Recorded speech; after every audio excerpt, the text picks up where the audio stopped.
Hey everybody, before I get started, I just want to mention a couple of ways that you can engage with me on a more personal level. I have a few avenues set up and I keep focusing on one, and I figured why don't I make a short little video talking about all of them real quick before we get into these episodes. So first thing, Patreon. There's a link in the episode description and every episode description to the Patreon, as well as a video on the feed called Major Announcement that has all the details of what each tier offers and how much they cost. I implore you to check that out. I offer a lot of cool shit for my patrons. Second thing, the Discord channel. There's also a Discord link in the episode description and in every episode description. I have multiple channels set up there for each show that I'm covering, and it's a great way to just engage with me. I have a channel set up for MMA talk as well. I'm a big MMA fan, so if you're an MMA fan, you can check that out as well. There's a link to the Discord in the episode description. And then lastly, the Facebook and Twitter. Social media. Follow me on there. I post news on there. When I say news, I mean like, hey, I'm stopping covering this show. Hey, I'm starting covering this show. Let me know what you think about this. I do live watches of things on Facebook where like I'll check in and say I'm watching so-and-so show, and then I'll like live comment while I'm watching it, and that'll be cool if maybe you watch that show too and you want to watch along with me, or you're watching it later and you will see my thoughts, which are usually pretty entertaining because I'm usually pretty high when I'm writing them. So check out all those links in each episode description, and let's talk about this episode. Peace. One mic, one mic. Yeah. All I need is one mic. One mic. Yeah. All I need is one mic. One mic. One mic. Hey everybody, welcome back to One Mic, and today I'm here to talk about Season 3, Episode 9 of FX's Dave, entitled Dream Girl. This title is based on the very clear theme in this episode of Dave walking around proclaiming how he wants love in the form of this dream girl who he'll know who she is instantly when he meets her, but when he has it right in front of him, he shuns it to continue to chase after celebrities and promote himself as someone who's looking for love. You know, at first, I was a little conflicted about this episode because it was really obvious to me really early that they were going for Dave says one thing, Gaeta says the opposite, but they're a lot more similar than you think. That was pretty evident to me up front, but as we moved through the episode and worked our way toward that inevitable conclusion, I was actually really enjoying the journey getting there. For example, the episode opens with this excerpt from Emma's documentary where Gaeta's talking about having two bitches on each arm like a Rolex. And Dave says, come on, man, let's not make women into objects. And then we smash cut into a woman being made into an object for Dave to fuck. And like, so you see pretty early what's going on here. But I still like that they, like, to me, that was funny when he's like, let's not make women into objects. And then you see the literal making of an object, like a woman object, the literal making of it. But the episode then generally plays out how virtually every episode featuring Robin has. We see Robin continue to be the perfect girl for Dave, and Dave to continue to not see it or appreciate it, or at least appreciate it to the degree that he should. He freaks out and is way over the top about that sex doll, the sex doll that he gets multiple times, the one that we see made at the beginning. And Robin is shockingly cool about it. Like, already Dave should appreciate that no other woman would be that cool, not even cool, that cool about his behavior. So he should definitely be locking Robin down right now. But Robin's heading back to Wisconsin, and Dave is willing to let this so-called perfect girl for him that he claims that he wants, willing to let her walk away and go back to Wisconsin so he can fuck a toy and lust after Rachel McAdams, which admittedly is understandable, but lust after Rachel Adams and make songs about wanting the perfect girl.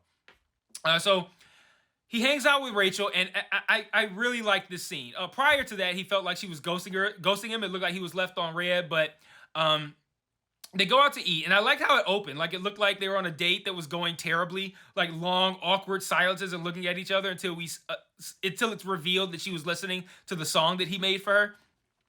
And then he asks her to be in the video, and she proposes a sex scene in the video, and they talk about whether or not she's able to be at the video shoot, and she leads it, and she was like, I would like to come, and only an actor of Rachel, now, like, yes, only an actor of that caliber is going to deliver that line so flawlessly, because, like,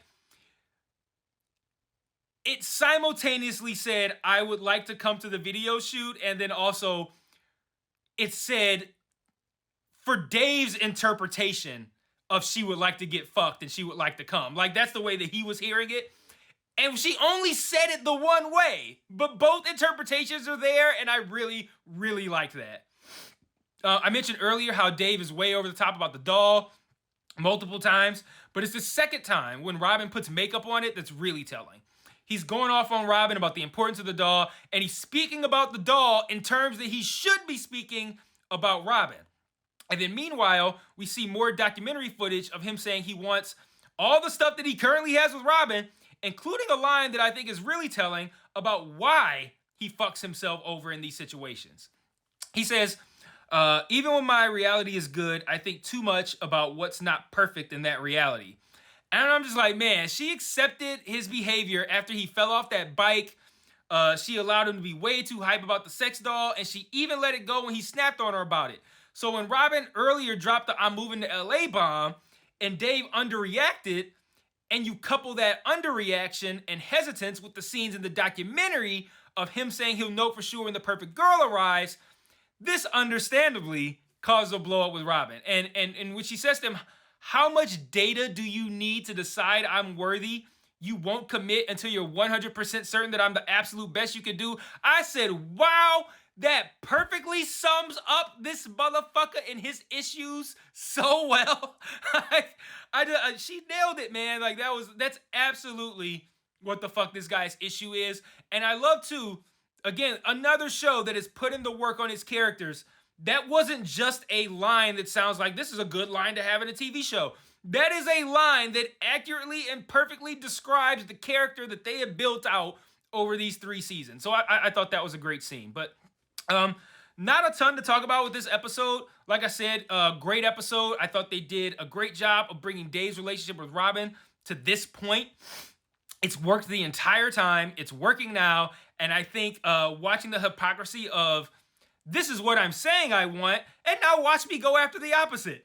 I thought that was really compelling. So, great episode. I do want to close out with a couple of thoughts. Again, I was not a big fan of the Gator stuff this week. Surprising, since his stuff's usually incredible. But it's starting to move from feeling like they wanted to say something important about mental health to just kind of exploiting it now.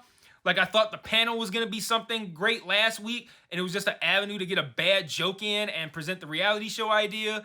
And then this week, Gator shows the trailer for the reality show to Els, who shits on it and says it's dumb, which it is.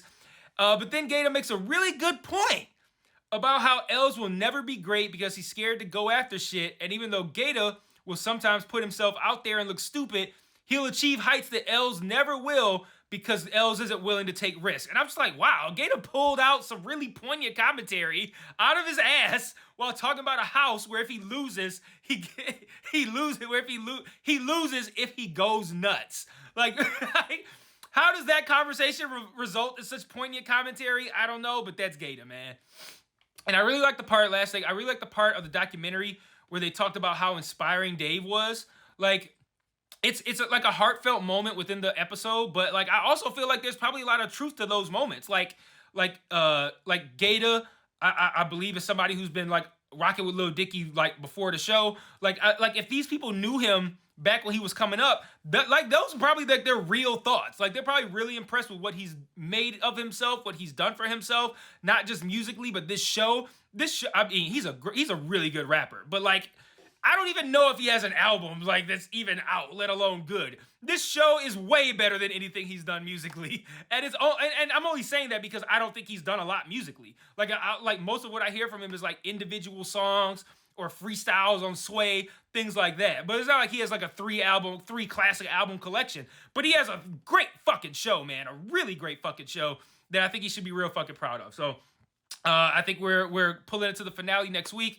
Sorry, this is kind of a short video, but again, not a lot to cover. This episode really just revolved around the conflict between him saying what he wants versus what he's actually going after, his actual behavior. But like I said, great episode. Looking forward to the finale. I'll see you guys next week, and until then, peace.